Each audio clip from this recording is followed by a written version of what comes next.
today, what I'd like to start with, so let's review what we're going to do. I'm going to emphasize Jim setting the cover in back. And Jim, what we'll want to do is lift the inner cover just enough so he can get a picture in there of the bees working on it. Then we'll put it back down and set it over there. That will, and I'll explain. We need to mention also that you put it back on the same direction that you took it off. Yeah, and the key thing here is that keeps those bees from coming over and bothering you till you get through the bottom box. And but we'll want to look at that to see what the growth is on drawn comb across the top before we set it over there. So those are 8 frames of foundation in there. Everything in the bottom box is drawn, Jim. The outside, the new frame we put in had nothing in it. So we'll look for that today.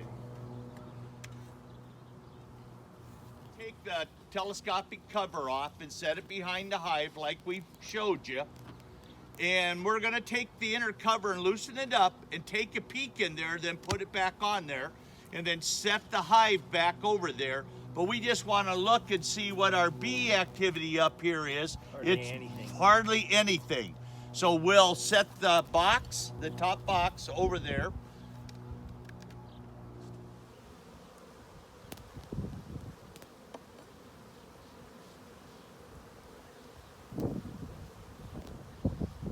Again, every frame we've looked at has had honey on the top of the top, right above, below the top bar. Has she relayed that one? No. So she's got some room to lay here. She'll probably stay down here till they get frames drawn upstairs. This is all larva and pupa down here. Now, you don't need to move the queen just because we saw it on the outside. We're not going to move her around. She'll go find a frame to lay on her own. You don't need to assist her in that. Look at that, beautiful. That's our new frame we put in last week. You can tell by the capping being extremely white because there's never been a brood hatch in this frame.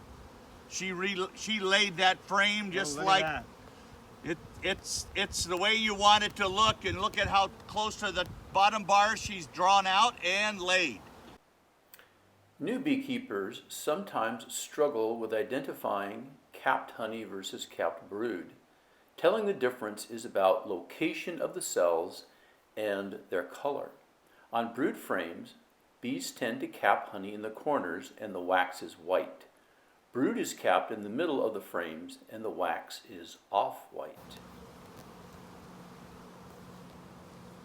Okay, a little tricky working this last frame because it's got a bunch of burr comb.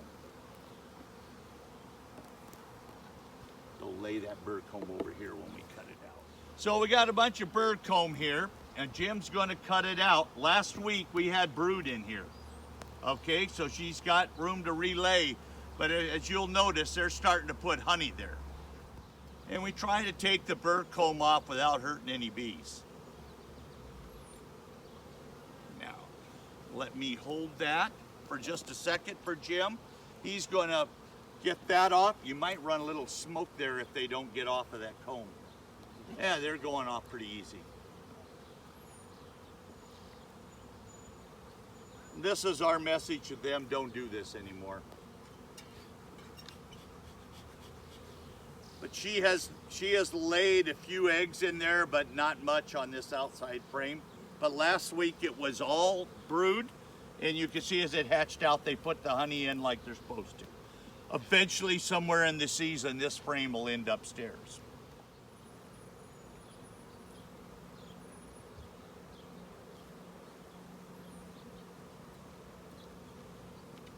Now as he showed you a few videos ago, we pushed everything tight so we won't squeeze any bees. Now, he's just gonna push right there and gently push it over with his hive tool. Remember, the hive tool's a lever and allows you to move the frames around pretty easy. And the bees are liking to go after my mouth right now. There we go. We'll slide that back in there. Center our frames. Then Jim is going to look in the second box and see what we got going on. There we go. Now to keep this one a little calm, he can actually sit the inner cover there or set it in front of the frame like we taught you. Front of the hive.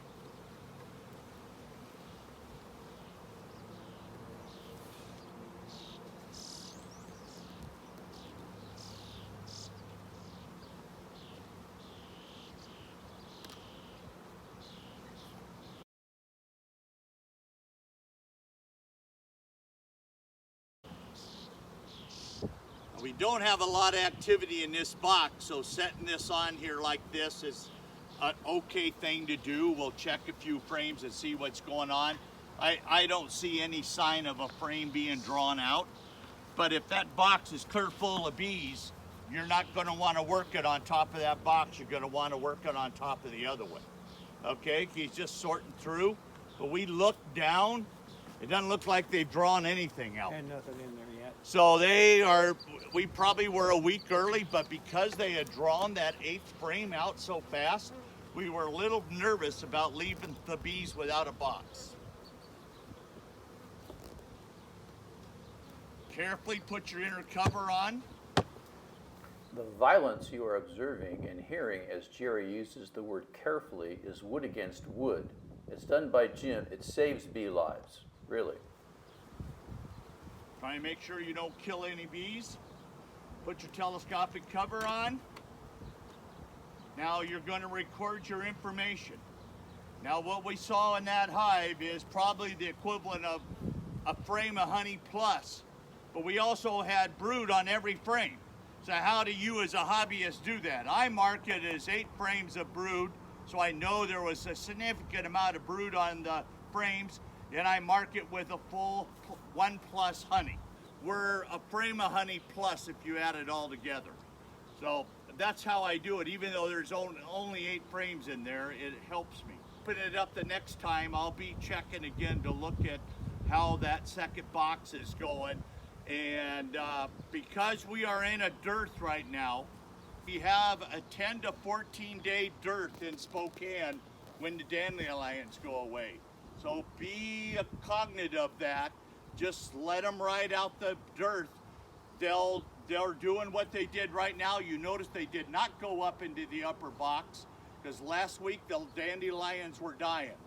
And so they're happy down in the bottom box. They'll go up when the nectar flow starts again and go to town.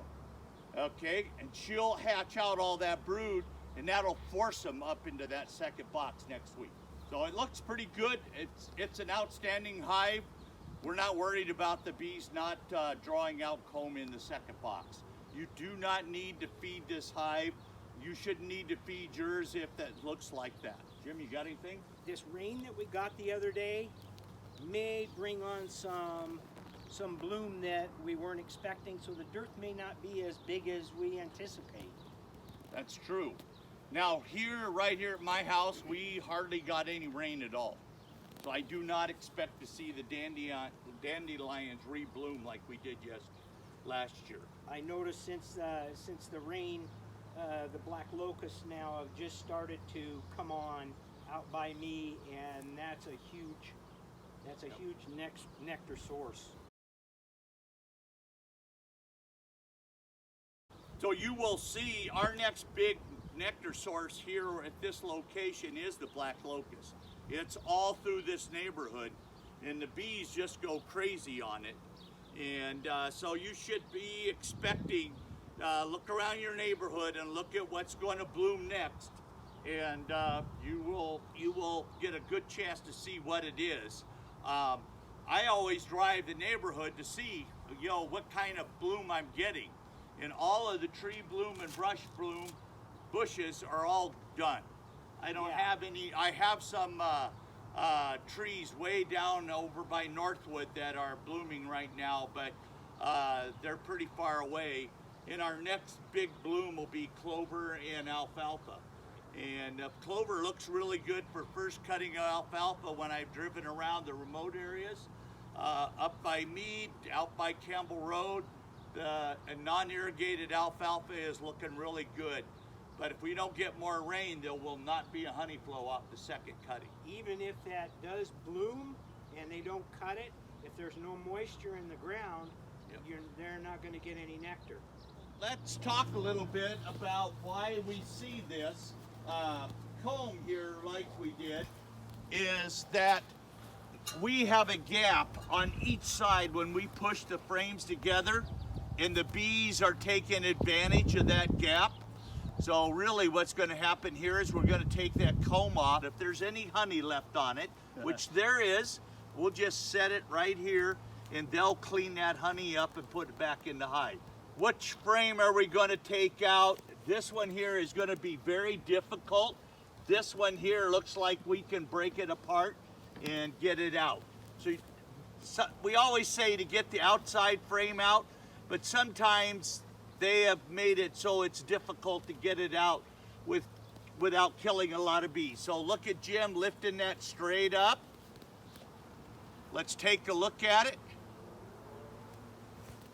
It is, what do we got in there, Jim? Well, yeah, she's come back and laid eggs now. So let's hold that frame so Chris could get a good picture of the eggs in there, because they're still being pretty gentle right now. Okay, see that? Just so you know, Chris is not wearing a bee suit. Gets a little exciting. But she is relaying that really good. So let's check the other side. See if we got a queen. Don't see her. Showing the bee with the pollen on it. Eggs again over here. See here? See the bee with the pollen looking for a place to put it?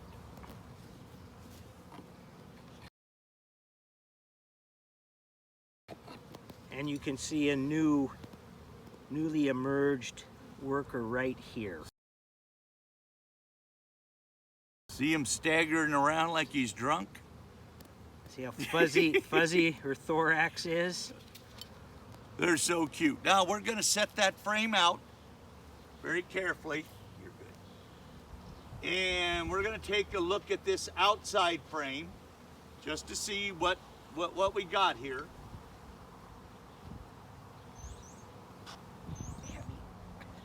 They're packing in the honey. We did not have the honey in that frame like we do now. Now look at this frame, how it's all capped with a lot of honey in there, okay? Let's see the other side. Now look, there she is. Look at her work. And she's on a frame against the wood. This year, we're seeing them raise a lot of brood on the wood side. And that is not something we've seen before. So the reason we pulled the inside frame out is, see here how we got all this fat comb here. We're just gonna put that back in there very carefully because we know where the queen is. And now smoke that top bar so they'll get away and we'll be good.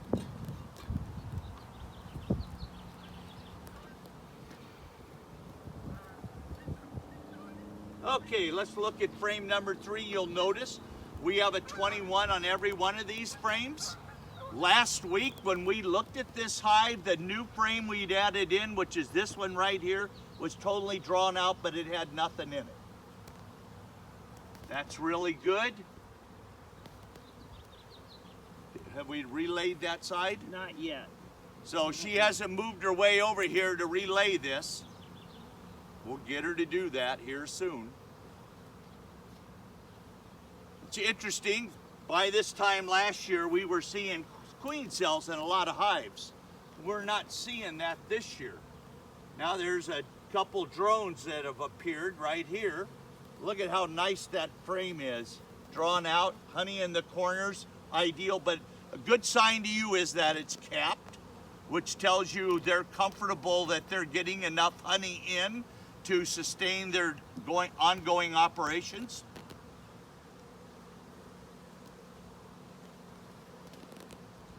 So our queen has done a pretty good job of relaying from day 21 where the hatch started.